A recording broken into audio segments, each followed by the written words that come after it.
Here's a secret the airlines don't want you to know. The hundreds of passengers packed into economy class aren't the ones financially keeping the airplane in the air. Let's start with a concrete example. A British Airways Boeing 777 flying between London Heathrow and New York JFK, one of the busiest long-haul routes in the world. Economy class makes up about 125 seats. A round-trip ticket on this route costs roughly $820. If every seat is filled, the airline earns a total of about $102,500 from economy. Premium economy has around 40 seats, each priced at $2,480. That section alone pulls in $99,200, nearly equal to economy with just a third of the passengers. Business class is where the real money begins. With 50 seats priced at $6,500 each, the revenue jumps to $325,000. First class usually has only 14 seats, going for about $8,900 each, adding another $124,600. Although premium passengers make up less than half the plane, they contribute nearly 80% of the flight's total ticket revenue. Here's the paradox. Airlines don't make much money from economy tickets, but they still need economy passengers. Why?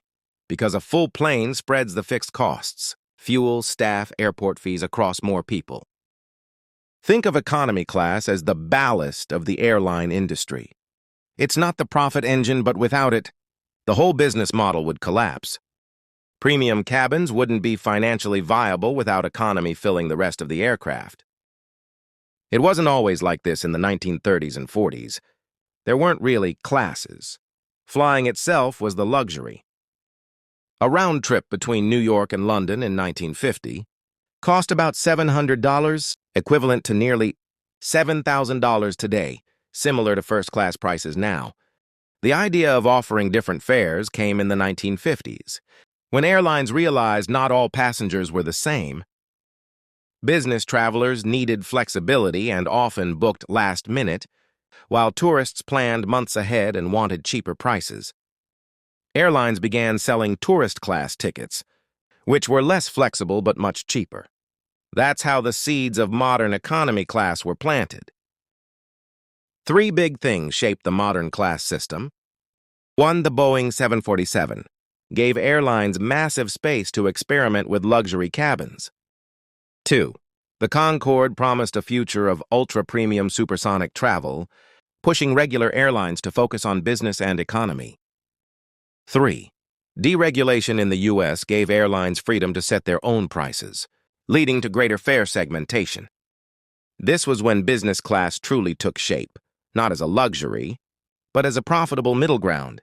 Many airlines even abandoned first class during this period, assuming Concorde would dominate that niche. Let's fast forward to today. Look at an Etihad A380. An economy seat takes up about 3.8 square feet, generating roughly $330 per square foot. A business seat, about 10 square feet, generates around $600 per square foot.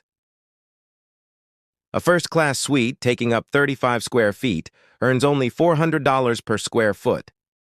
The experience difference between business and first class isn't dramatic enough for most people to justify paying thousands more. So, more and more airlines are quietly removing first class and replacing it with larger business cabins. Today, only a handful of airlines, like Singapore Airlines, Emirates, and Lufthansa, still operate true first class on long-haul flights, and even they are shrinking their offerings. The future seems to be heading toward three clear segments: economy, mass market, no frills, and as cheap as possible. Premium economy, a step up for those willing to pay a bit more for comfort. Business class, the main profit driver, offering lie-flat beds, direct aisle access, and privacy. First class may survive as a niche luxury on select routes, but business class is increasingly becoming the new first class. And beyond that, some analysts predict that as technology improves, we might see personalized pricing models, where your ticket price is tailored not just to the seat, but to your travel habits, booking patterns, and even online behavior. So next time you fly, remember, while economy passengers fill most of the plane, it's the smaller group in the premium cabins that keeps the airline profitable. The economics of air travel are built not just on flying people from point A to B, but on how cleverly airlines can charge different prices for essentially the same trip.